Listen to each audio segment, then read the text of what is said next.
again. We're back again. It's just me and you. I'm not taking that offensively. I don't know how. No, I mean it's a shame in some respects, but I think we'll find a way through. We'll find a way through. This is the first of a mini series around strategy. It's the first in that kind of the level 4 leadership, which is that more future focused leadership.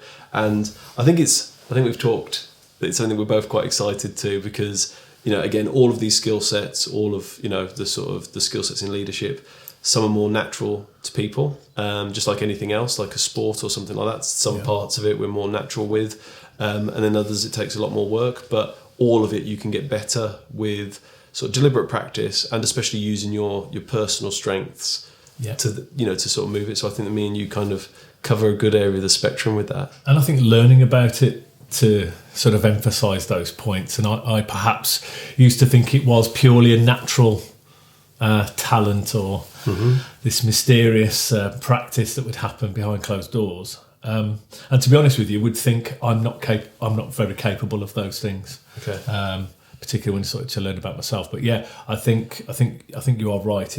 There are things you can learn about, and as you and I will have discussions, whether within this sort of environment or more informally, and you can constantly learn, can't you, about different skills that you can apply to being more strategic. Yeah, and I think on that as well, just to sort of say, sometimes if it's something more natural to you, you can end up not becoming skilled at it. Because it's something that maybe you've got that natural tendency or that natural preference, so you're always kind of good enough. Yeah.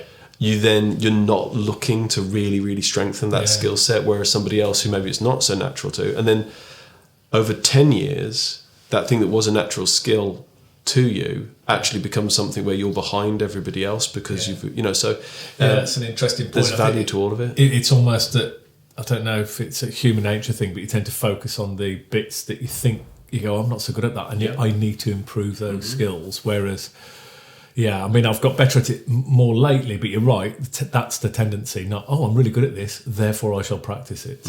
Yeah, so I think it's a good point.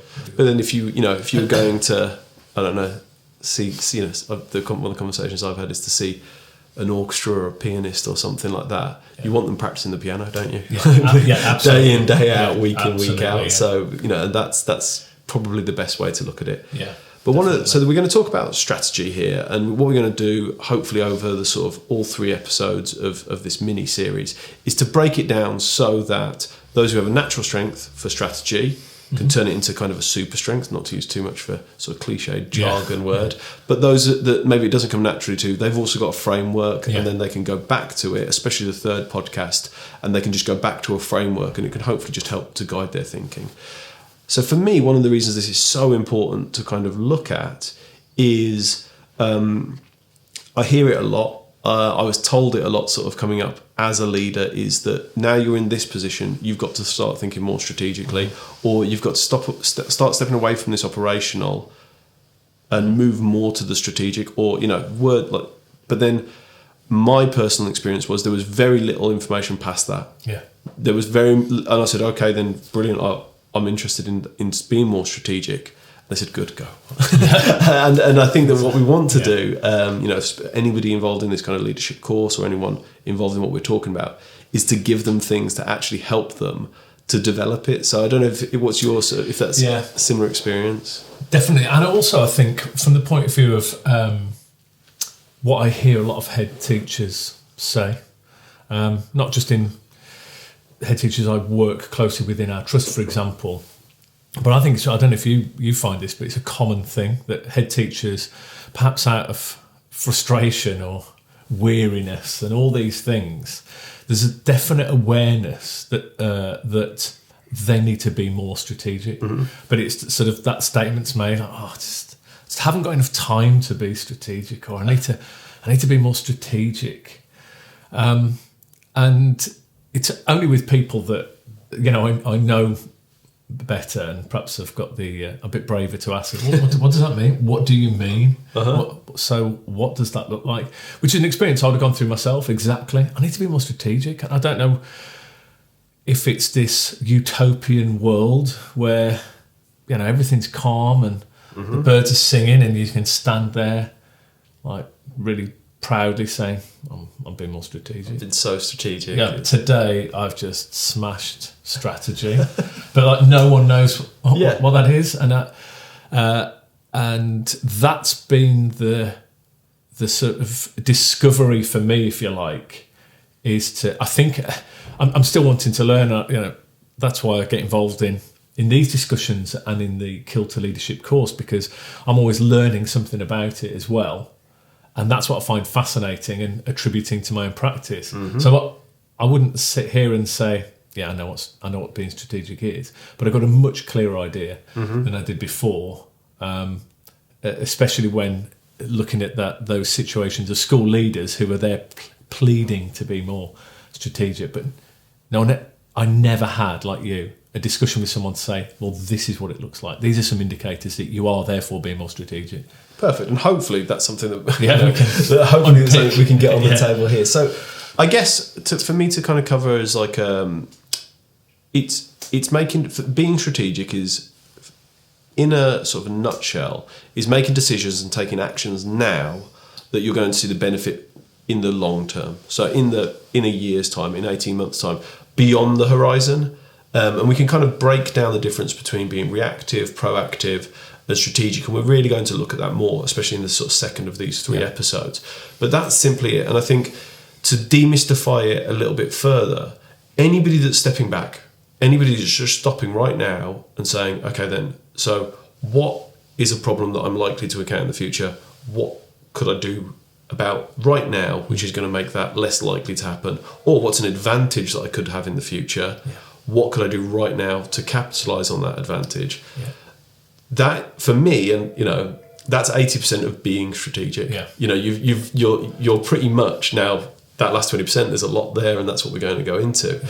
But that's the first thing, really. The first thing is just step back, look at things, and I guess the other sort of thing for me to and I'm speaking from personal experience here. You might go and talk to somebody else who's more experienced or has different experience, and they might say, I totally disagree, and that's absolutely fair enough. But my experience on strategy as well is you're never ever going to have a day as a leader where you're not reactive at some point. Yeah. So that idea of this has happened and I've got to make a decision, or I've got to adapt this plan, or I've got to do, I obviously wasn't strategic enough. Mm-hmm. That's not the reality. The reality is you can handle those things because, of the decisions you've made strategically, and you have less of the same problems. Yeah.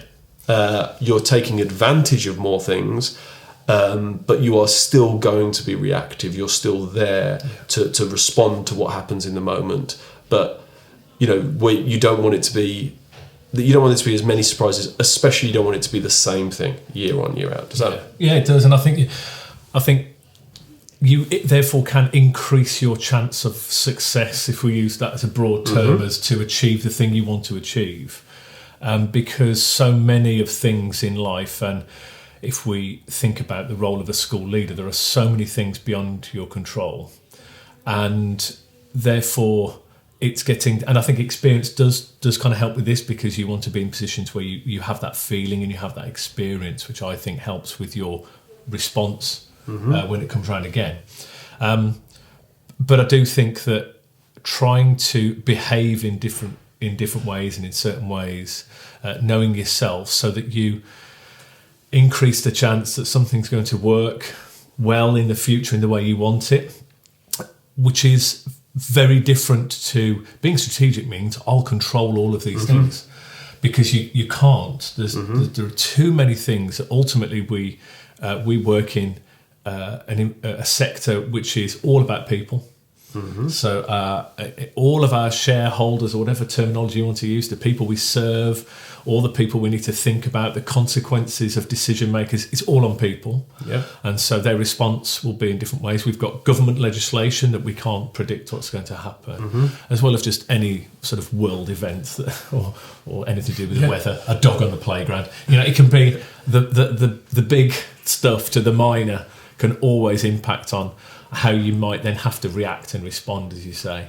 And I think one of the things, and maybe this, when you were saying about that, how you can try and think ahead, maybe that's the bit that heads want to do more of. And I don't think it's as binary as I need to be more strategic and less operational, which is often what I hear, these two, so that there's a clear delineation between those two things. And they say, right, between 9 and 10:15, I'm not going to be operational because of what we've just said about not being able to control all factors. You might have to be operational. But I do think it's interesting to reflect and observe on how much time you are spending doing those sorts of tasks.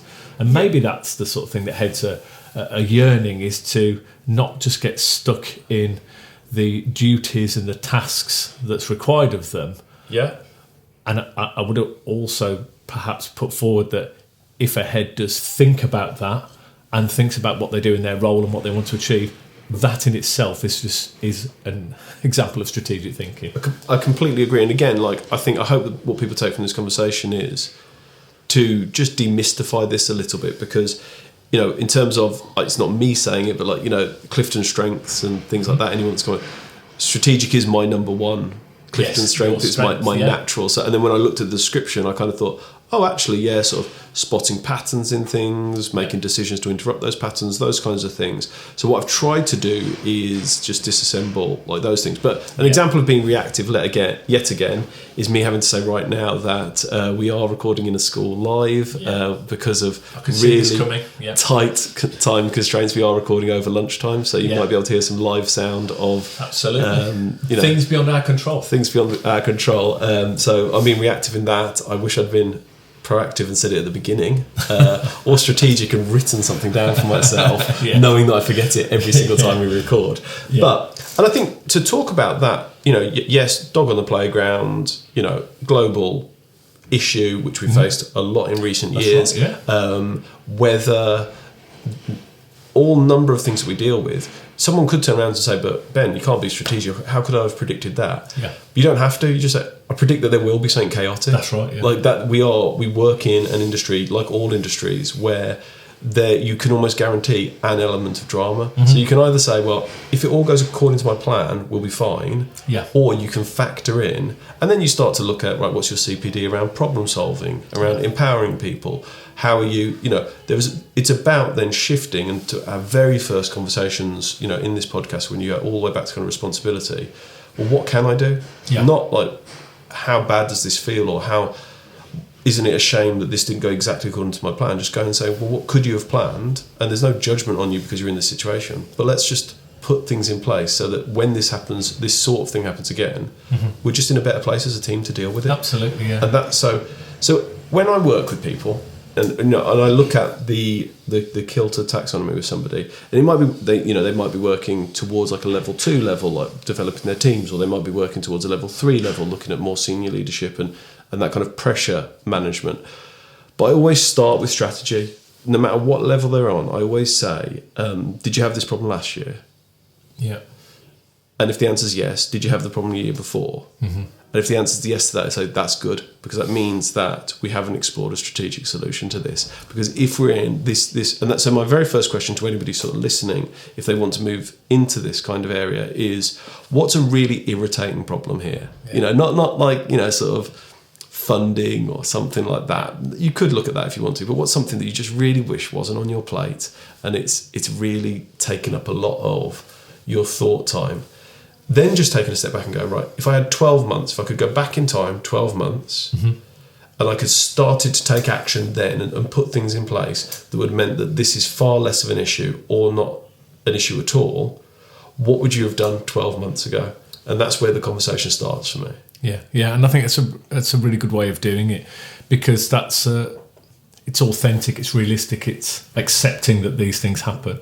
It accepts that problems will arise, as you say, accepts that there will be changes beyond our control, etc. So I think that is really important, because if that, for someone you're talking to, for example, that you've just referred to, if that starts to change their behaviour, then that's really powerful, because then that approach to thinking is already now moving more into the sort of strategy zone, rather than just going to wait for this thing to happen. Yeah.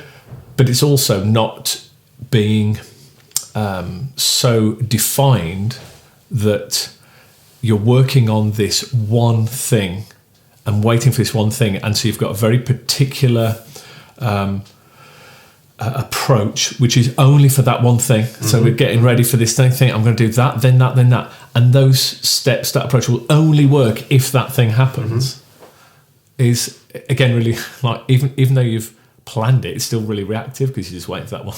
Yeah. Whereas a more strategic is, okay, things like this, and we might be able to, I don't know, one of my Clifton strengths is like a range, or I like categorising things. So you might be able to categorise and think, well, this type of thing, what sort of approach do we need? That's almost by the by. It's more that process that you were starting to describe there of thinking, well, how do we go about? We know these problems. Is it a recurring problem? What sort of things might we do? You're then better equipped to deal with unforeseen situations.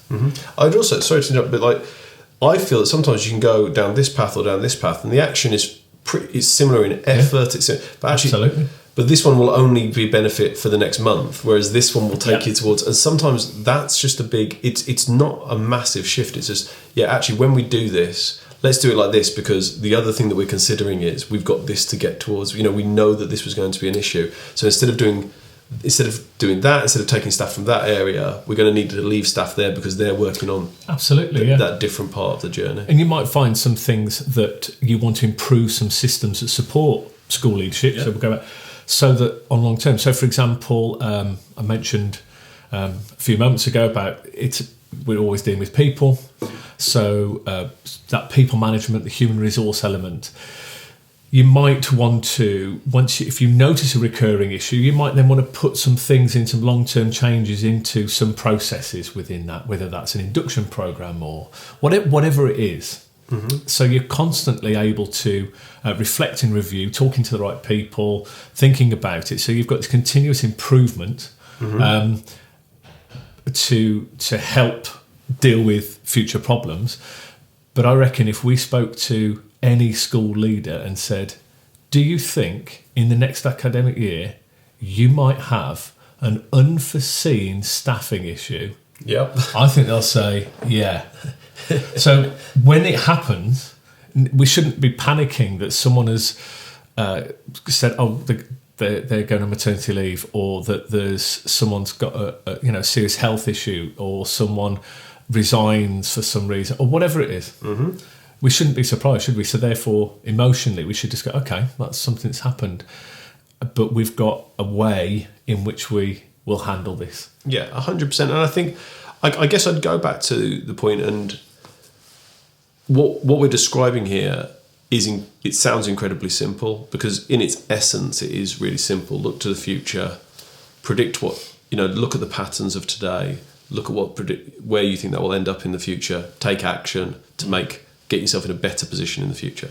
That is simple. The reason it works is because it is simple. It's extremely challenging to do that. Absolutely, what we've just described there, you do have to keep the whole operational piece going, and so although it's really simple, but also I'd say it's said without judgment. We're not talking about you should be doing this, and if you're not doing this, you're not good enough. We're talking about high level skillful leadership, high level skillful individuals, because I'd also say don't wait until you've got a team to start thinking like this. If I was a class teacher and I stopped and said, what are my problems? And it's because, if I'm going to be totally transparent, I keep upsetting my phase leaders and my subject leaders by trying to prove that I know more about their subjects than them and not following their planning. Was this a problem last year? Yes. What could you do differently? Well, I could actually start building relationships with them and showing them I'm a good part of their team rather than I'm just doing this. I could have thought more strategically about myself rather than reacting to every time I upset somebody and wasting all my efforts trying to prove how clever I was, rather than just trying to prove that I was a really reliable team member, which is something I did, and it changed the entirety of my career path. So what I would say to people is, if you've been hearing this and thinking, okay, then when I've got a team, this sounds good. I wouldn't think about it that level. I'd look at it on a personal level, and it's a real personal skill set that, just like playing the piano, every time you do it, you get better at it, especially if you reflect on it. But if you play the piano and you mess it up a bit, or you're playing a very much more complicated piece, I can't play piano, obviously. I think everyone can tell that from. We could test that in another future edition. But I'd imagine you don't play a really complex piece, don't do it well and go, I'm terrible, I'm a terrible human being, I'm a failure. You go, this is difficult. You know, I'm sure that you kick yourself and it gets frustrating. Yeah. But what I'd say is, if people are like, I'm facing the same problems year in, year out, don't give up. Don't go, I'm obviously a failure because of this, I'm not being strategically. Just keep going back and keep reflecting, because every experience when you do that is something that serves that skill set. Yeah, and what I think, looking at from, you're describing that at an individual level, and what you described was the behaviour of reflecting, stepping back, pausing and considering, trying to widen your perspective as well, perhaps, rather than just being following the same practices. And anything we practice, we should get better at. So if you're practicing something that is not very useful or damaging, you'll get better at doing that then. Yeah, if you keep practicing a response to a certain thing that isn't helpful, like it's a negative way, it elicits frustration or anger. If you keep responding that way, you'll keep doing that and you'll get better at it. So it's flipping it, isn't it? And what you described there was thinking of alternatives, a different way through, and that's good strategic thinking, isn't it? Even if you're just thinking about your own interaction with other people. And what I would say is, you said about it being simple. There's a lot of things especially over the last few years, when things, I think by the time I retire, I'll go, oh man, I get it now. Because that's how long it's taking me. But there is an element where it just actually makes you feel, it does make you feel better. And it is more fulfilling, but it does make life a bit easier to cope with. Whereas I think if you're bouncing around reacting, only ever living in that present, just to letting the situations control how you behave, I think that's going right back to what we said about the head teachers wanting to be, or school leaders wanting to be more strategic. I think it's possibly something like that. If we delve deep on a chaise longue, sort of lots of questions to them, saying, come on, let's talk this through. Let's get to what is it deep down? If people aren't watching on a video, like Ben is on a chaise longue now, he's quite demanding in being on the podcast. Yeah. But if we really dug deep, that's probably what it is. It's that frustration with just going, I'm having to deal with that, and then I'm dealing with this. And if it's repetitive problems, like you said, there's that sort of dread, isn't it? I know what's coming here, and I know it just brings some sort of negative feelings. So being strategic is not only better from the point of view of the solutions that you can come to, but I think it does how it makes you feel, and how your day at work goes, and how you're going to be responding to things. So it's a good thing all round, really. Yeah, I completely agree, and I think just like everything, any part of this. And I'll just to sort of wrap up this part of the conversation, because in the next episode we're going to look at really breaking down what does reactive leadership look like, what does proactive look like, which is the next step up, and then what's strategic look like. So to sort of break it into 3 areas. But what I'd say is any of the 14 areas of Kilter leadership, this is one of them. If you're leaving feeling disempowered, feeling down on yourself, feeling you're not focusing on the right things, because the whole point is that you can go back to it, and it should be empowering you to be in more control of, I could try this, I could do this. So for strategy, I could just step back, and maybe sometimes there's so many levels to it. You pick the right thing, but then conditions don't serve you, and although you've picked the right decision, or maybe come up with the right sort of strategic plan, and just the execution along the way, it's not good enough for you to get the end result. So then you go again with the same plan, get the execution better, and sometimes it's both. But then there's so many layers to it. It's just, for me, it's always just about empowering yourself, backing yourself to find a way, reflecting, being honest with yourself, and just going again. Yeah, absolutely.